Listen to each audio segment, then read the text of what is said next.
啊，相信好多同學做 reading 嗰陣時咧，見到 cutthroat 呢兩個字咧，都會有少少驚嘅。做乜要斬人條頸啊？咁其實呢個字咧喺好多嘅商業文章啦，或者形容競爭性嘅文章入邊咧會見到嘅。今日就同大家拆解下，實在係咩意思？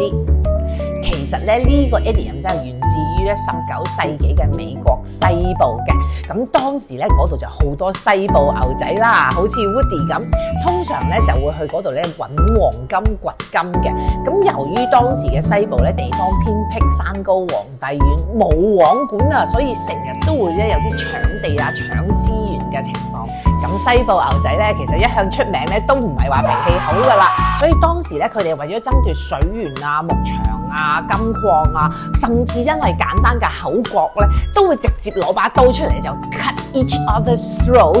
去解決問題㗎，完全冇偈傾，一定要分個你死我活。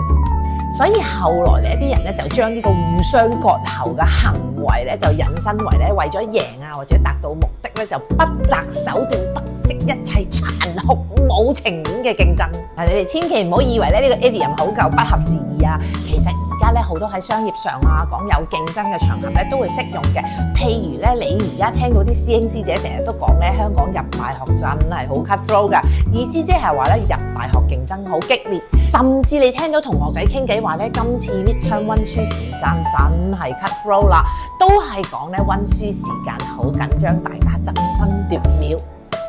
所以只要我哋想去形容一啲競爭好激烈嘅情況咧，我哋都可以形容為咧 it is a cutthroat situation。不過咧，香港讀 DSE cutthroat 就出晒名㗎啦，同學們都應該見慣不怪㗎啦。咁你試過最 cutthroat 嘅場景係咩呢？喺評論區同我分享下，下次再教你哋更多實用嘅表達，記得 like 同埋 follow啊！